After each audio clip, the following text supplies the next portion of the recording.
Welcome back to AI with Sash. Today I am with Cédric Beaudoin. Cedric does a lot of things, so I'll let Cedric introduce himself. But first of all, thank you so much for joining me, Cedric, today. Thanks, Sasha. I'm very happy to be here. Very happy to be part of this conversation. I think it's up to date, right? I'm Cedric.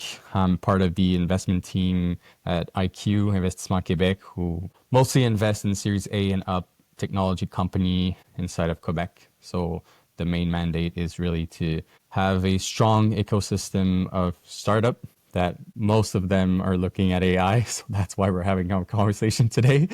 But yeah, very happy to be here and talk AI with you guys. And yep. I'm so curious, Cedric, what sparked your interest in venture capital and innovation driven investing? Question. Well, actually, I think the main reason why I joined the team is just because you're allowed to have an impact really early on with entrepreneurs. So every time I speak with an entrepreneur, I always tell them that they're crazy. I would never do that. It's so much sacrifice. You need to have grit. You need to have so many qualities that I'm not remotely close to having. So I really respect them. So I know the only thing I can do is really be part of their journey in fundraising. So this is what I want to do. This is how I can support the ecosystem. And I think in Quebec, we have a lot of smart minds. We have a lot of great universities that come out with a lot of people that can disturb technology, but also grow to be global leaders. As we well know, there's a bunch of companies that came from Quebec that are now global leaders in their own field. So that's the main mandate and the main reason I went to venture capital with IQ is to do that. You've evolved in your role, growing from associate to senior associate. How has your perspective evolved on what makes a great founder or a great startup here in Quebec? I think what makes a great startup here, and I'm pretty sure it's pretty much the same everywhere, but I think a vision, having a great vision and understanding that the technology that you're putting forward is going to be the one that is going to dominate the entire industry, and really have a great team around you to lead you to breaking these barriers early. So what I want to say is really like the first thing that I look inside of a startup is their willingness to go long and go hard on difficult problems. How do you, because I know you're specifically focused, and correct me if I'm wrong, on impact investing. How do you evaluate the impact in impact investing? And is there a like particular framework or set of values that you look for? Yeah, well, our mandate is really to look at everything that is related to impact. So that touches clean tech, but also the social side of it. And the way that we value impact is really, well, first of all, the main thing is to have an impact on the environment. So of course, there's a lot of companies that are aiming to have a reduction in CO2, but also to help the entire ecosystem just to be more circular and reduce waste, right? So first, that's one of the things that we're really focusing on. So just to quantify easily, I think the easy part is really the CO2 emission is just the easy part, right? That's the easy part to quantify. But we also look at different things. So what we look to is also the impact that these companies have on regional impacts. So for example, we invested in NextAI carbon solution.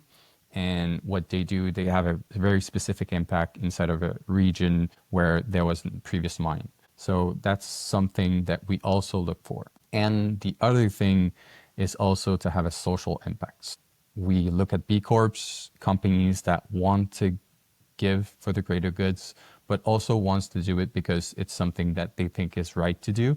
And I think most of the corporation in our impact portfolio are looking to improve all of these things, not simultaneously. Once in a while, they do all of those. As you know, I'm super interested in AI, and you work exactly where I can get that answer. So are you seeing any recurring patterns among like successful startups in Quebec right now and specifically in the tech industry or AI space? Very deep and very thoughtful question. I think I don't think there's like one silver bullet that really helps everybody get to a success factor. I think what I would say for most of the companies that are inside of a portfolio that are doing well right now, I think the main thing is really to have a long lasting mission and align everybody inside of the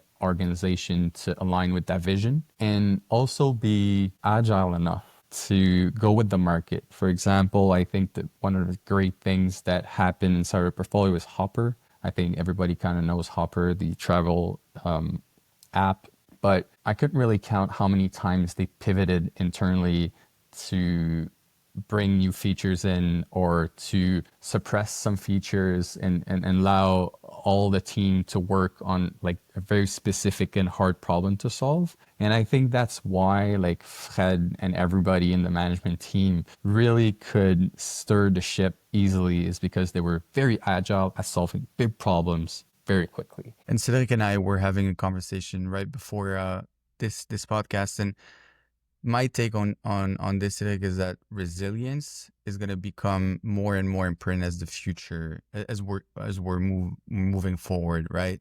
And you're touching on that with Hopper, how they've been able to adapt through the years. Do you have an opinion on how startups can become or be more resilient earlier on in the process? Yeah, I think like earlier on in the process, I couldn't really tell you like how specific things could really attach to that. But I think you need to address every problem in a way that you want to solve something in a quick and efficient way. Okay. I think that's the best thing to do in today's world, because a lot of entrepreneurs are really fixated on doing things their way, and maybe the process of doing something that is very, very perfect and exactly the way that you want is not the best way to build something that is going to grow quickly and at least have like a 90% chance of actually doing it, right?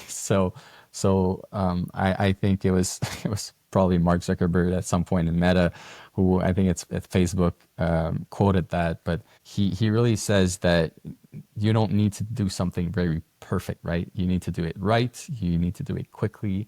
And I think that's very the basic stuff that I would say. Like, ship something, it might fail, it might not, but you're gonna fix it afterwards, right? You like the only reason why you're doing a startup is because there's few people solving a very large problems, and because there's so few people, well, you can iterate pretty quickly. And that's very the key to it. And Cedric, you're also involved in NextAI, and you've been involved in the NextAI cohort as also as a panelist.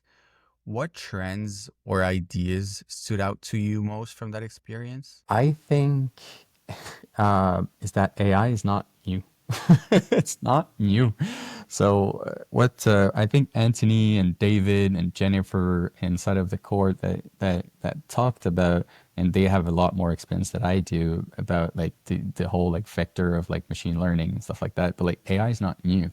The new tools that are put together are new. The compute is there to power these new sources of new features and new basic models and new language. But in the end, I think disruption came like slowly. Like we see it now as something that is really disturbing everything, but like it was incremental increase inside of the compute, inside of the code, inside of the vertical integration of AI. Like if you talk to people inside of machine learning circles, they've been doing optimization by doing deep learning for quite some times now. I think now, since it's becoming like customer facing in some way because of the interface that like ChatGPT is offering us with OpenAI, but also Gemini is looking, and Claude from Anthropic is also providing. I think the rate of change is, of course, accelerating right now. Like it's a power for sure. Like we're seeing that for sure. But like it's been around for quite some times now. So I think that's one of the thing that really stood out to me is that a lot of people saw that wave coming, and some people actually are surfing the wave right now. And I think the only thing that the cohort from NextAI needs to do is to get on somebody else's surfboard and surf the wave with them, right? So I'm a mentor for Ready Plan Go. It's a very basic platform to answer T1s, which are like just taxes, right? So most of the CPAs these days don't want to do T1s. They just want to focus on SMBs. And and with AI and with the models that exist right now, what you can build for that vertical is so much more powerful than like 5 years ago. And I think what most of the companies inside of NextAI are trying to do is really to put all the building blocks inside of their own technology to solve the vertical problems that they're looking at. So be it a CPA problem, but it could also be a like in clear estate where it's estate planning problems. You can solve that. There's a bunch of applications that I think you can do, and I think that's how you need to do it, right? So take all the tools that are very powerful and you can solve like very big problems that are at the surface seems to be very complicated to do, but because of the advancement of the last like 3-4 years in AI, I think you can really have a full solutions based on integrating these solutions and work with a small team. It does feel like the bigger traditional companies that weren't really at stake before now are, kind of um they're kind of at risk of being disrupted by AI native companies. At least that's my take from what's happening now. From your perspective, though, how is AI changing the investment landscape? Because I know you joined the investment landscape before ChatGPT. Um, so how is AI changing that investment landscape, both in how VCs assess startups, but also in the kinds of startups that are being built? That's a good question. And I think I don't have the full picture of everybody inside of the market, but I think most of the funds are looking at the way that they're looking at AI now versus when GPT or OpenAI was not around. I think what they're looking for is something that is more plug and play, right? Before then, I think before OpenAI, you wanted to have a great core team that could do machine learning, that could do deep learning, that could understand like big amount of data, that could like scout do that and find the real good patterns and come up with something great, right? This is what you wanted before GPT. And I think now it's changing a bit because of course you need to have those engineers. You need to have those people that understand the code, that understand pretty much everything inside of the code, but they don't have to do the grunt work. That's the only issue, right? Well, it's not the issue. Actually, it's a great opportunity for a lot of people that don't want to do the grunt work, but want to build a great product, right? So what you can do is take the AI tools that are offering you different bits and pieces of software and just put them together in very efficient ways. And this is, I think, this is how vertical AI companies are going to get their moat, right? It's probably having something that is modular in some way where there's a pieces that is going to plug into your software that's going to be make it a lot more efficient. But if at some point something else comes up, like 6 weeks, 6 months later, you can just unplug that and plug something else, right? So you don't have to keep up with new models, new computing powers, and everything. I I think it's going to be in that realm for sure. You mentioned clear estate. What was it like stepping into a board observer role there? And what drew you to that company specifically? Well, Clear Estate is an estate planning tool, right? So estate and settlement planning tool. It's a company from Diagram that we partner with, and the first look that we had and the first deck that I saw from the board was just tremendously full of data, which I loved. They're drilling in data. They understand data. They're well executed team. Everybody understands how the company can move in certain directions because their dashboards are really clear and they're really efficient at not only having the reporting part, but also having a platform that you can act on, right? So data is great when it's static for reporting purposes, but I think data is also needs to be there to take decisions out of the business. I think ClearEstate really puts those two together and really does that well. I think that's one of the main things that I saw. The other thing that I saw is that I wouldn't say it's a boring business, but it's not like estate planning is not something that you want to do, right? You need to plan for something that is going to happen, and if that thing is happening, you're dead because it's dead, right? So nobody really wants to do that, right? Who wants to plan their settlement and what's going to happen after I die, and then the wills and everything? But I think the way that they really approached it is very inhuman way, where they get all the burden from like all the different files you need to do and the forms you need to fill, and they automate that slowly. So I think what I saw in ClearEstate and what the team really saw is that incremental automation inside of their own platform was moving very fast because of AI. And the way that they approach the whole spectrum of like wills planning and settlement planning is that they were looking at the assets under management, that this generational wealth is going to be transferred to somebody else. So there's around $40 billion that is going to transfer from one hand to another in the next like 10 years, which is a lot of money. It's just so much money. But like the boomers had a lot of money, and now they're slowly transferring that wealth, right? So what ClearEstate is really doing is selling inside of that transfer and making this seamlessly easier in some way. And as you say, like ClearEstate is tackling a traditionally slow, but also probably emotionally charged process, right? What role do you think technology and AI should play in sensitive areas like estate planning? That's a very good question, a deep question. I think ethically, I think at some point AI is something that can help inside of the loop to have like a support system to like assign to the right professionals if you need to have help during that sad time of your life. I think at some point, if you can reduce the stress from having to do a process that you're probably going to do at once in a life, maybe twice. If you're not really lucky, you're probably going to do it like twice. I think it's just going to help people cope with that a lot better, because they won't have the financial stress to do so. They won't have, because most of the people are not very great at filling forms and following a very complex procedures inside of a settlement business, right?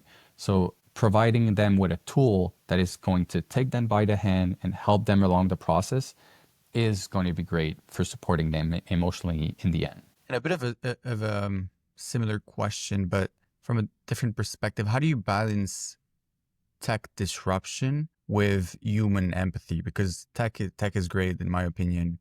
It helps with a lot of things, but when you are in a space that require personal touch, how do you make sure that you can hit the right balance, right? Yeah, that's a good question. I think at some point, I think the real balance that most of the companies that are tech enabled or that also have a support team that needs to be there, I think you need to have very fixed processes that are embedded inside of your software, that if there's a roadblock, or you can have a human in the loop just to wrap up pretty much everything, just to speak the same language as the other person as well. I think that's the main thing that you want to do inside of the process. I'm very curious to get your answer on the next one. What's one startup idea that you wish someone would pitch tomorrow? That's a good question. I think, you know what?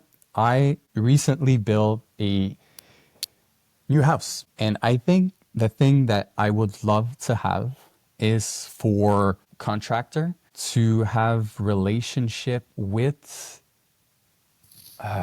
it's the way that I would structure that, okay, is it would be a relationship between the contractor and the supplier. Okay. So the middle place between that, there's no incentive for supplier and contractor to work together, right? So what I would do is if somebody pitches me that, I 100% invest, but you need to be a middleman between the two. So you want to incentivize contractors to work with suppliers and suppliers to get contractors to work with them. So it would be a platform where you would have, similar to what influencers have right now, but you would have a portion of the revenue of the supplier that can be attributed to the contractor in some ways. That would be a great software to do, actually. And I think it would be just so seamless, right? So you would have your contractor with you. He would have his app on his phone with the link that you want. He would just present to you the catalog and everything. It would be his own shop, right? Like his own shop inside of his hand. And he would say, you know what? This is the tiles that you want. These are the flooring that you want and everything. And these are the suppliers that I'm working with. It would be so much simpler than, okay, I need those tiles from that supplier. I need those flooring from that supplier again. And then the contractor could also have full control over the client experience. I think that would be something in the realm of that, just because it would simplify my life in the process. But it's yeah. Probably many people's lives as well. Same topic, but if you could invest in any AI startup in the world right now, no limits, who or what would it be? That's a very hard one. You know that, right? it's one. I think Grok. It's just, yeah. It's, I don't know. I feel like politics shouldn't get in the way into that, but I think the way that they're picking on everybody and really doing an HR job that is awesome. They're skimming people from OpenAI, Anthropic as well. I think all the great talents are going there. Like all the great talents are going there, and I think them buying Twitter was, of course, like it's kind of a shady move, right? Like everybody's buying everybody, kind of a. But in the end, there's so much data in there, human data and authentic human data, that it's very scary what they actually can do with that. And I think that would be the one. It's a pricey investment, I know, but you said everything, right? So What's one thing or something that you believe about AI or innovation or investing in AI that most people in your field would either strongly disagree with or absolutely agree with? I think some people would probably disagree with the fact that AI is just a feature of every company now. It just is. You're doing hardware, AI. You're doing software, AI. It's not something that you can just go without. It's just not. I don't see it as something that you. I think you probably saw the email from Toby from Shopify, right? Like at some point, like it's just meant to be. Stop fighting. It's gonna be there. So I don't know if everybody can agree, but I know a lot of people do agree, and it's just gonna be present. So embrace it. Yeah, I definitely agree. I saw one comment from the Entropic CEO. He was saying that he believes 100% of the population is going to be affected by AI, and he thinks it's better that way than if 50% are being impacted, because now everyone has to be a part of that conversation, which is also why I'm doing this podcast, right? I think we need to have conversations around how we want to shape our future. And I kind of agree with him. It's a big take and kind of controversial, but it's better if everyone is part of that conversation and we decide all together than if only like a minority is being impacted and they don't have a voice. What's something that you're excited about that you foresee in the next 2-3 years coming our way? I think the technology that I foresee to be something that is mostly disruptive is just an AI that is going to allow us to have more free time. So not add more work, but have more leisure. I think at some point there's a lot of back office work. There's a lot of small things that you do in your life that you don't want to do, right? Like, of course, there's human touch and pretty much everything that we do, but I really, really strongly believe that at some point, AI is just going to impact us in a way that we can have more leisure. And we should definitely have that. Yeah. Thank you so much for joining me today, Cedric. It was such an insightful conversation. I do want to give you the floor for any last word that you'd like to share that maybe we didn't cover in our conversation. Yeah, but I think it just touched on what you were saying earlier is that the conversation is global for everybody. And I don't like a lot of people don't want to talk about AI because they're not PhD or they're not scientists and or they're not com-sci major. But I think at some point it's going to touch 100% of the people. So I think everybody needs to just talk about it. Just understand that it's going to be a part of our conversation. And if you start talking about AI with other people, then you're probably going to realize that a bunch of tools are already there to help you doing your actual work or doing some other things that you think are more hard to do for you, and it's going to simplify your life. I think everybody just needs to have just a small conversation and stop talking about like AGI and all these stuff that is very scary. Just focus on the things that day to day kind of conversation that you're gonna have, and everybody needs to talk about these tools because it's gonna allow us to be more human than before. I do love that. Is there one piece of writing or an article that you've seen that you would recommend as a entry door for people to start reading or understanding AI? Well, I couldn't really put on exactly how you can understand AI. I think talking with people that are close to the circle is a lot easier in my sense. I think reading about AI can be a lot to do. I think reach out to, there's a bunch of people like François Harpeau is a great like voice in Quebec that is understanding and tests this AI a lot. But I think you need to reach out with these people, follow like something that is very light. I think that's the greatest entry point to understanding AI, because otherwise white papers on machine learning is probably going to scare you, and you really need to start low. Thank you so much for today, Cédric. It was a real pleasure. Thanks to you.